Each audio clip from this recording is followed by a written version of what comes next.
So ayan na mga kabrid, so ayan na po, ito na, tapos na tayo maligo mga kabrid. Time check natin is alas 4 ng hapon na mga kabrid. At ito po, enjoy na enjoy po ang pagsiswimming namin kasama mga kaibigan natin, mga kababata, mga pinsan, and syempre ang aking pamilya mga kabrid, si Gabs Mix Vlog at ating si anak nating si Gabriel mga kabrid. So ayan o, si Faring Bernie, thank you sir. Si Sir Willie Simanes, and then yung ating tropang the best na si Boss Madel. Thank you sa pagsama at kahit papano isa, syempre may mga bit-bit yan, may mga daladalang mga ihawin yan mga kabrid. Tapos sila yung mga nang sa atin, mga kakilala natin dyan, nag-provide ng mga isda, mga ihawin ba. So tara, sama-sama tayo. Mayroon din silang service na motor, may mga motor din sila. And then salamat para ulit, shout out sa mga taga Bicol, sa mga kababata ko. Ito, pauwi na tayo mga kabrid. At Ride Vlog, si GPC po ay ang iyong lingkod na driver ng isang tricycle na Kawasaki mga kabrid. Ako po ang mag-drive, and then si Mrs. naman po ang kumukuha ng video. Kung ang kay Gabs Mix Vlog na video, syempre siya ang magpapakita, ako naman ang taga-video. So kami, vice versa. Ako naman ang nagda-drive, ako naman ang binibidyohan, at si Mrs. naman ang nakatutok sa pagkuha ng video mga kabrid. So itong biyahe natin is 20 minutes to 25 minutes papupawi sa atin, or 30 minutes mga ganun mga kabrid. So ayan, makikita nyo makulimlim dahil po mayroon daw low pressure area na naman. At syempre ang Bicol region, ang Bulan or Matnog mga kabrid is taga-Sapo. Mostly is pag may low pressure area dito talaga lumalapag sa amin mga kabrid. So ito, sulit naman mga kabrid, sulit naman po ang enjoyin namin, lalo na ang anak kong si Gabriel. Mula umaga, alas 7 ng umaga, alas 8, sumalang na agad sa dagat, naglangoy-langoy na. And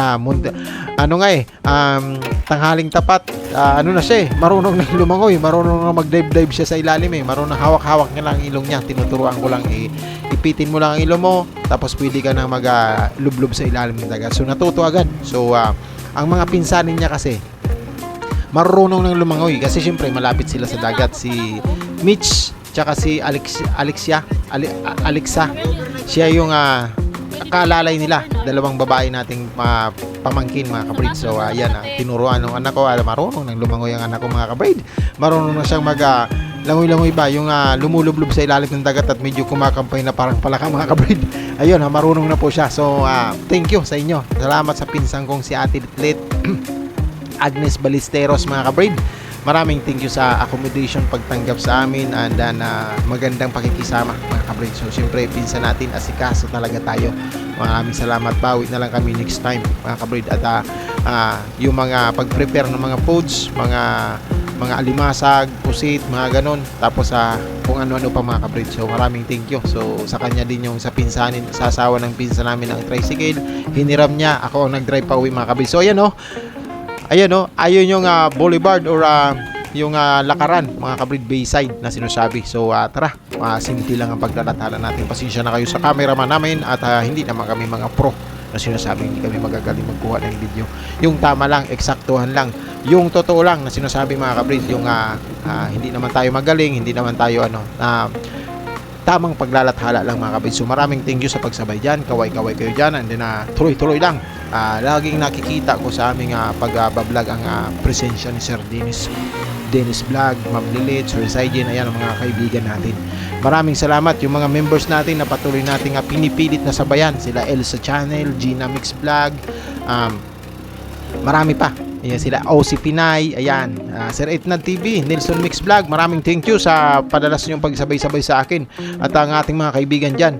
Hindi ko na ma-mention at nabablangko tayo habang nag-ano. So maraming thank you.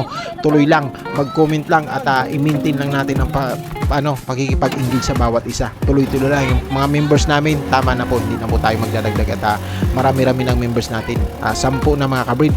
At ayun na nga, so kinuhaan din namin kasi medyo magandang pagmasdan na nagmumotor, and then at the same time yung lugar mga kabrid. So syempre hindi naman tayo veterano na, limot na tayo. Dati po akong tricycle driver mga kabrid, dati rin po akong joyride driver, and then subukan natin ang Kawasaki na ito mga kabrid. So ginagamay pa natin ang timing ng kanyang clutching mga kabrid, kaya medyo uugod-ugod yung takbo natin mga kabrid. So syempre kasama ko yung mag-ina ko mga kabrid. May mga kasama ako dito ng ano. Kaya tamang ano lang tayo, tamang chill. Tamang patakbo lang tayo, dahan-dahan lang. Makakarating naman po ang dahan-dahan. Isa po tayong legit na professional driver. So hindi po lagi ko pong tinatanim sa aking sarili na ang kalsada po dito sa pagbabiyahe ay hindi po racetrack. So ibig sabihin hindi to pabilisan. So tamang takbo lang tayo mga kabrid. Tamang disiplina sa pagdadrive, tamang disiplina sa ano, tamang tingin sa sitwasyon, tamang pagmamaneho, and then masaya. Ang importante mahalaga mga kabrid. So ayan makikita nyo hapon na hapon na tingnan kasi makulimlim. Hapon na hapon ng tingnan kasi makulimlim mga kabrid. Tapos tamang chill lang tayo, tamang ride lang. Maraming salamat sa masarap na pagkain, sa masayang kwentuhan sa aking mga kaibigan na sila Sir Bradjing po, si Bradjing, Brad Willie, and si Busing Madil mga kabrid. Sila lang ang sumama sa atin dahil supposedly marami kami, kaso mas pinili nila ang malalayo. So nasa Santa Magdalena sila, sa White Sand doon. Kami naman is yung sa malapit lang din, 30 minutes ang biyahe. Doon siguro mga 1 oras ang biyahe sa Santa Magdalena mga kabrid. So ayan, sinamahan tayo ng ating mga kaibigan. Ayan, mga solid talaga natin yan. Pagkagabi sila din yung kaharap natin. So si GPC Backyard ay dahil ilang taon din tayong hindi nakauwi mga kabrid. Talagang lagi tayong may bisita. May baon-baon isang buti mga kabrid. Isang buti ng mga kabrid, tagang kwentuhan, wala pong pay mga kabrid. Siyempre 3 taon tayong nawala. 3 sako ang baon natin na kwento mga kabrid. Kaya masaya lagi ang kwentuhan namin ng magkakaibigan. So siyempre na-miss din namin mga kababata namin, yung mga mula noon magkakasama kami. Wala pa akong matagal na kasi ako nagka-girlfriend mga kabrid. So 23 years old na ako nagsimulang manligaw-ligaw ba. So puro lang kami pista doon, pista dito, jamming, kwentuhan, ihaw isda, laot, kung anong trabaho mga kabrid. Kung ano ang trabaho ng isa sa magkakaibigan, ganun din kami. So pag nag-laot yung isa, laot din kami lahat mga kabrid. So magkakasama, talagang trupang hindi mo masasabing para sa akin ba, the best pa rin ang kabataan ng mga batang 90s. So kahit may mga pamilyan mga kabrid, nahuhugot natin yan. Puro talaga sila yung nagpupumilit na makipag-usap. Parang puntahan natin si Pablo. Kaya baka malungkot ba kasi walang kasama. Yun, punta na naman. Pagdating ng gabi, pakakain, andyan na naman sila. Pasipol-sipol na naman kami. Minsan ako yung pumupunta pag bakante. So basta enjoy lang. Ang importante lang, kinumagahan, maging masaya lang tayo. So kada gabi, pag uwi, pag pahinga, usap naman saan naman tayong next target natin na swimming. So marami tayong napuntahan na beach. Marami. Hindi, mayroon tayong Sabang Park, nakaligo tayo doon. Sambinon, nakapagligo tayo doon matagal-tagal doon. Ayan, tsaka itong Biton Beach. Tapos bukod pa doon ang pamamasyal natin sa mga lugar gaya ng Kapihan sa Bulod, mga something like that, mga pasyalan, Sabang Park, mga kung ano-ano pa mga kabrid. Tapos sa food trip naman, yung alimasag kabrid, pusit, alimasag, agoy mga kabrid, butas talaga. Pero ang importante, masaya tayong lahat mga kabrid. Ito lang, tuloy-tuloy lang. Siyempre naman, lagi lang tayong nandito para mag-share ng kung ano man ang kakayahan natin mga kabrid. Kung hindi na natin kaya ang mga bagay-bagay at nakikita natin for good or for halimbawa for a week na hindi natin kaya makakasagasa tayo ng sistema ng iba, i-let go na natin mga kabrid. Tamang ano lang tayo. Tapos pag kaya na naman natin, maghanap na naman tayo ng masusuportahan or masasabayan or magsubukan na naman ulit natin mga kabrid. Ganun lang.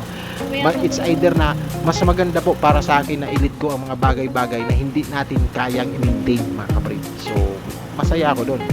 Di baling maging sad sila kaysa naman mamirwisyo tayo sa kanila dahil hindi na natin kayang sumabay. Maapektuhan sila. Mas nakakaawa sila mga kabrid. Tayo, hindi na natin kaya, okay lang. Kasi tayo naman, mas maganda kasi talaga yung sarili mo. Halimbawa mga kabrid, pasan ka ng palay, yung hindi mo kaya at pipilitin mo, huwag kabrid. Huwag kabrid kasi baka mapano ka pa. Yung kaya mo lang. Gayun lang. Tamang ano lang. Pag hindi na kaya, why not mag-let go? So, kaya mo naman balikan. Pag kaya ulit, karga ka ulit ng medyo maraming time para sa pag-YT. Ganun lang naman pa mga kabrid ang para sa akin, ang prinsipyo ko or pagtingin ko sa YT isa yung tipong makakapag-share ako ng mga bagay-bagay na kaya kong i-maintain. Dapat ang YT is yung mga bagay na nakakatanggal ng stress. So wag naman yung nadadagdagan yung stress natin mga kabrid, dahil mga gurangers na tayo mga kabrid, mga gurangers na tayo, at kailangan natin maging masaya lang. So kung ano lang ang kaya mga kabrid, naiintindihan nila yan dahil ranas nila ang stress sa pag-winding mga kabrid. So maraming salamat po rin sa patuloy na sumasabay. Sus, nagkanda bulol-bulol na mga kabrid. So tuloy-tuloy lang po ang tamang pag-ride, tamang ano lang natin sa bulubundukin.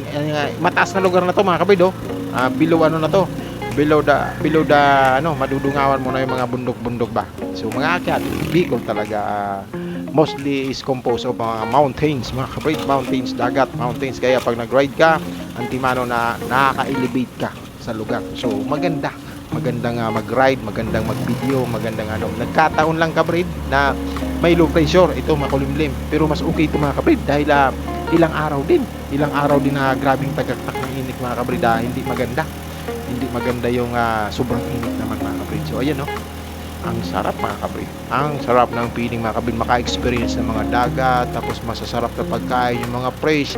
Sinusubukan ko nga bumili ng pakol, yung pangarap kong ihawin mga kabrid, yung pakol na sinasabi. Nakapag-ihaw tayo mga kabrid, tapos pinabakbakan natin, pinakurot-kurot natin kay Commander ang inihaw nating pakol mga kabrid. At tuwang-tuwa mga kabrid, tuwang-tuwa si Gab Six Blood, ba't ganun ang lasa nun? Sabi ko sa kanya, yun ang sinasabi ko, ang hinahanap-hanap kong ihaw, na pag inihaw siya, iba yung lasa niya, may aroma siyang iwan mga kabrid, mayroon siyang amoy mga kabrid na masarap talaga. Masarap kasi talaga ang inihaw na pakol, iba siya sa mga pangkaraniwang iniihaw, mayroon siyang aroma na masarap, basta masarap sa masarap yung parang rare nga yun na isda. So maraming thank you sa mga nag-provide and sa mga tumulong sa atin. Bawi na lang ako sa inyo mga kabrid, sa mga kaibigan natin dyan. So tuloy-tuloy lang ang pag-share ng ating moments, and then tuloy-tuloy din ang pag-rides natin mga kabrid sa ating munting paglalathala bilang premiere videos. Yung mga solid team natin na sila Sir Saijin at Ma'am Lilith, maraming thank you sa inyo. At ang laging bumibisita si Sir Dennis Vlog, maraming salamat po. Ito simple lang mga kabrid. Maraming thank you, at sana'y huwag kayong magsawa. Kami naman po ay tumitingin. Pagka medyo may kakayanan kami, magsukli tayo ng supra. Pag hindi kaya, pagpasensyahan nyo na. Ganun lang mga kabrid. So ayan dito rin galing si Sir Saijin Hunter nung umuwi siya. Yung tulay na yan maganda kasi talaga ang lugar na ito mga kabrid. Napakababait pa ng tao mga kabrid. So ayan thank you sa inyong lahat, and then hopefully mga kabrid lagi lang kayo nasa maayos na kalagayan. Thank you. Hindi pa pala tapos. Maraming thank you ulit sa inyo. Ingat po kayo palagi, and then always have a nice day mga kabrid. Thank you.